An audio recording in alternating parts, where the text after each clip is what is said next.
Assalamualaikum warahmatullahi wabarakatuh. Selamat siang, selamat datang kembali di pembelajaran kimia kelas 11. Hari ini kita akan membahas mengenai senyawa hidrokarbon.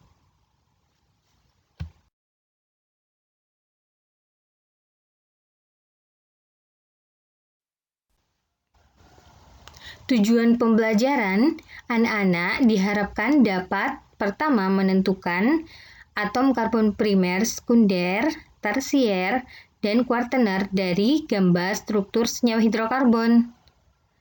Selanjutnya, anak-anak diharapkan dapat memahami kekhususan atau kekhasan atom karbon melalui studi literatur dan penjelasan yang akan saya paparkan hari ini. Kemudian, tujuan selanjutnya anak-anak diharapkan dapat mengidentifikasi adanya unsur karbon dan hidrogen pada senyawa hidrokarbon melalui video pembakaran senyawa hidrokarbon.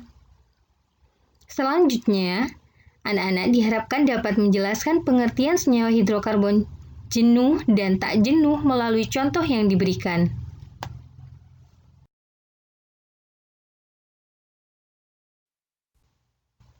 Coba perhatikan gambar-gambar berikut ini. Apa yang Anda bayangkan dari gambar tersebut? Gambar-gambar tersebut merupakan contoh senyawa hidrokarbon yang ada di kehidupan kita. Ya, sayur mayur, bensin, daging seperti daging kurban yang kita peroleh, dan tabung gas merupakan contoh dari senyawa hidrokarbon.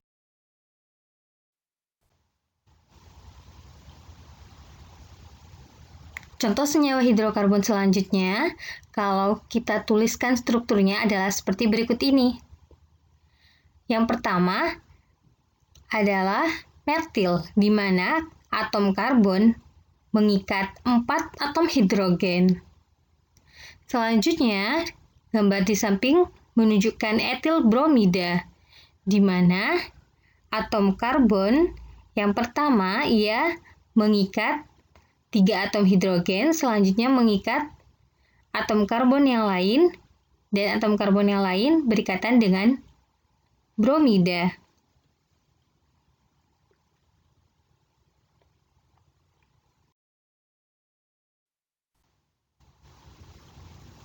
Kira-kira apa saja karakteristik dari atom karbon?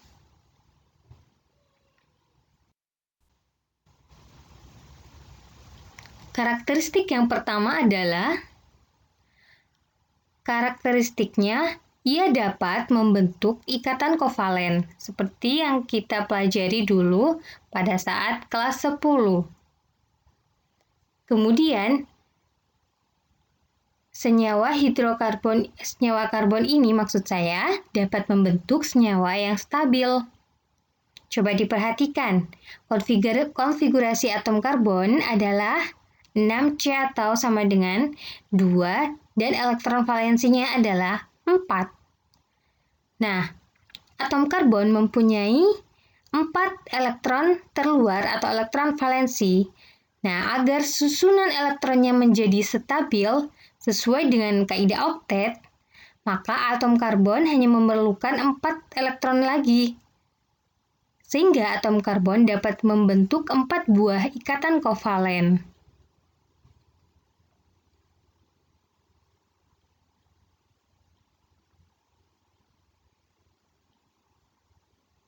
Selanjutnya, kekhususannya adalah karbon dapat membentuk ikatan tunggal dan rangkap, seperti gambar di bawah ini.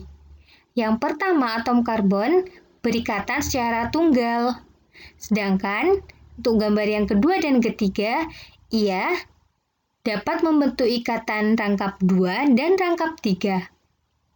Selanjutnya, karakteristiknya adalah karbon dapat membentuk rantai terbuka atau yang disebut dengan alifatis dan rantai tertutup yang disebut dengan siklis. Nah, untuk gambar yang kiri dan yang tengah menunjukkan itu rantai terbuka atau alifatis, tetapi yang kiri tidak bercabang, sedangkan yang tengah merupakan atom karbon yang rantainya terbuka tetapi bercabang. Sedangkan gambar paling kanan menunjukkan tersebut adalah atom karbon dengan rantai tertutup atau siklis.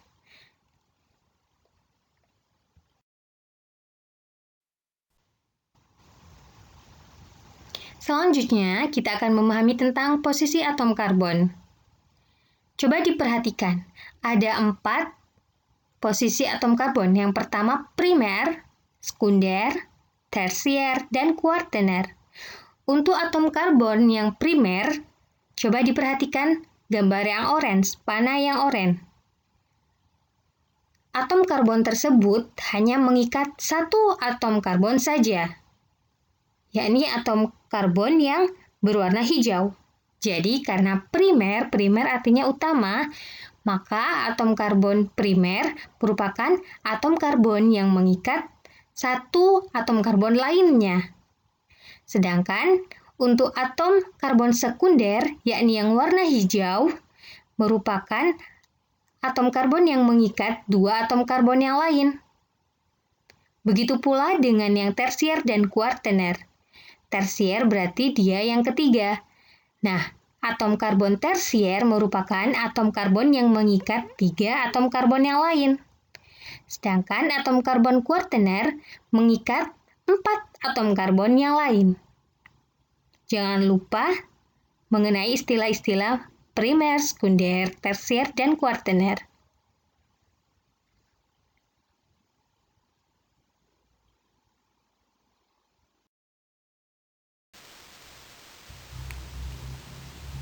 Sekarang kita akan memahami tentang identifikasi atom karbon, hidrogen, dan oksigen dalam senyawa hidrokarbon. Nah, uji ini kita lakukan karena kita ingin mengetahui apakah dalam suatu sampel itu ada atom karbonnya, apakah ada atom hidrogennya, dan atom oksigennya ya. Kita uji dengan cara sampel yang ingin kita uji dimasukkan ke dalam tabung reaksi. Kemudian direaksikan dengan larutan kuprioksida atau CuO. Nah, jika di dalamnya ada karbon, oksigen, dan hidrogen, maka apa yang terjadi ketika sampel dan larutan CuO itu dipanaskan? Maka lama-lama akan terbentuk titik-titik air pada tabung reaksi. Dan juga nanti akan mengeluarkan gas melalui pipa bengkok, di mana gas tersebut akan bereaksi dengan air kapur sehingga air kapur tersebut menjadi keruh.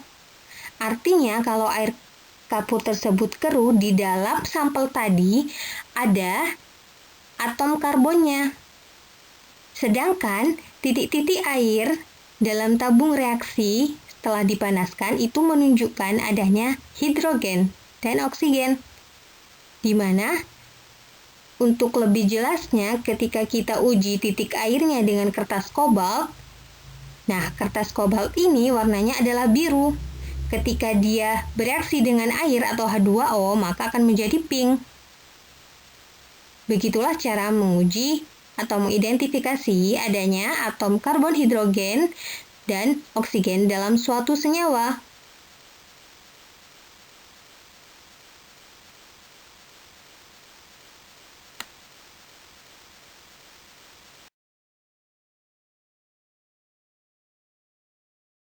Kita akhiri pembelajaran hari ini.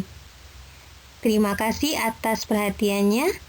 Apabila ada yang ingin ditanyakan, silahkan chat pribadi atau kita bahas di grup. Sekian dari saya. Wassalamualaikum warahmatullahi wabarakatuh.